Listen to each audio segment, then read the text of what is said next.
আরেকটা কথা হচ্ছে যে ভারতের লোকজন বাংলাদেশে চাকরি করে, 26 লক্ষ ভারতীয় বাংলাদেশে এখানে কাজ করতে আসছে।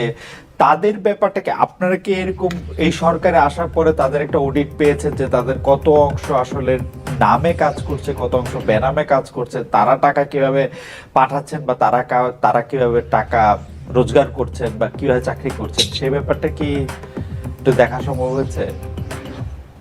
দেখুন, এটা নিয়ে কিন্তু আমরা এখনো ক্যাম্পেইন যেটা চালানো সেরকম কোনো কিছু আমরা করিনি। তবে আমরা সবসময়ই জানি যে একটা উল্লেখযোগ্য সময়, আমি কিন্তু সংখ্যাটা বলতে পারবো না, আমার মনে হয় কেউই এক্সাক্ট সংখ্যাটা বলতে পারবে না, উল্লেখযোগ্য সংখ্যক ভারতীয় এখানে চাকরি করেন এবং তাদের বেশ একটা অংশ কিন্তু আসলে ঠিক প্রপার এমপ্লয়মেন্ট ভিসা নিয়ে, অনুমতি নিয়ে এখানে চাকরি করছেন না। কারণ আমি জানি যে এক দুজনের কথা, মানে অন্যান্য দেশে এক দুজনের কথা জানি যে অনেক ফর্মালিটি আছে, সেগুলি করে তারা চাকরি করছেন।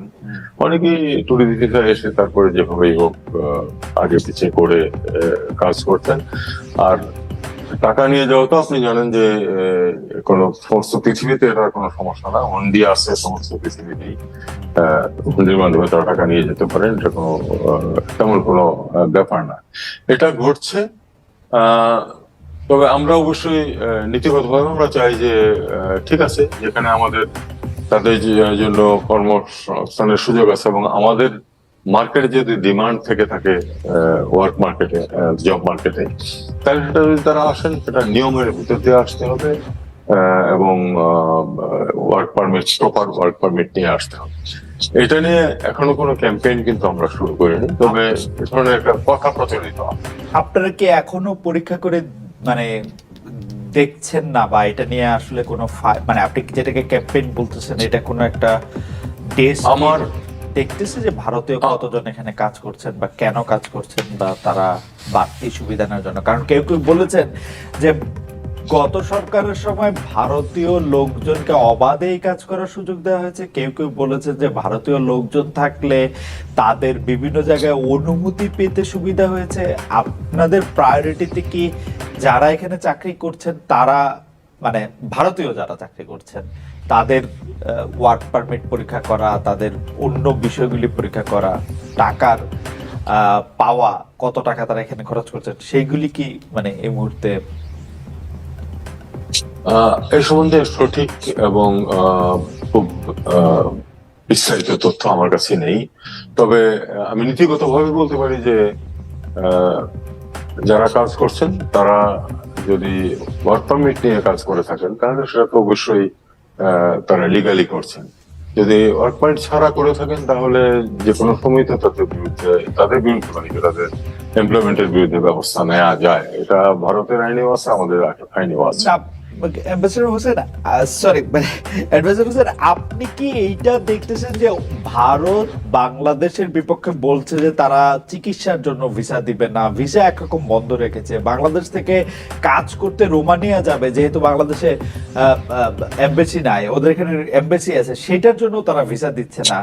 আমাদের এখানে তারা কাজ করতেছে বা কাজ করতেছে না, কি প্রয়োজনে কাজ করতেছে, সেইটা কি আমাদের এই মুহূর্তেই দেখা উচিত না? বাংলাদেশে এতজন মানে কি বলে জানি শিক্ষিত বেকার আছে, আমরা এই নির্বাচনের আগে বা এই 5 আগস্টের আগে এটা আমরা অসংখ্যবার শুনেছি যে এরকম একটা পরিস্থিতির মধ্যে দিয়ে আমরা যাচ্ছি। আমরা এটাও শুনেছি যে ভারত যে রেমিটেন্স ভারতে নিয়ে আসে তার মধ্যে একটা বড় অংশ বাংলাদেশ থেকে নেয়। দেখুন, আপনি সর্বশেষ যে তথ্যটা দিলেন এটা কিন্তু ভারতীয় পত্র পত্রিকাতে আমি দেখেছি, আমি বাংলাদেশের কোনো পত্রিকায় দেখিনি। ভারতীয় পত্র পত্রিকাতে বা তাদের স্ট্যাটিস্টিক্সে দেখেছি যে বেশ বড় একটা অঙ্ক এখান থেকে রেমিটেন্স হিসেবে যায় এবং সেটা সম্ভবত ওয়ার্ল্ড ওয়াইড ভারতে যা রেমিটেন্স আছে তার 4th বা 5th পজিশনে। তার মানে এটা তো অফিসিয়ালি হতে যাচ্ছে, কারণ আনঅফিসিয়ালি ফিগারটা ওখানে আসে কিনা আমি জানি না। আপনারা সরকার আসার পর এটা পরীক্ষা করে দেখবেন না বা দেখার পরিকল্পনা?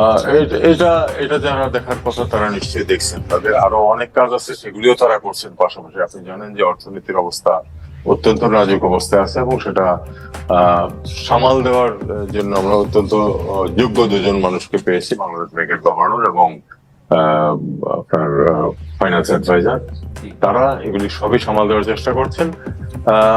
আমি আমার তরফ থেকে এটা নিয়ে কোনো কথা বলি না, কারণ প্রত্যেকেরই তো প্রায়োরিটিজ আছে।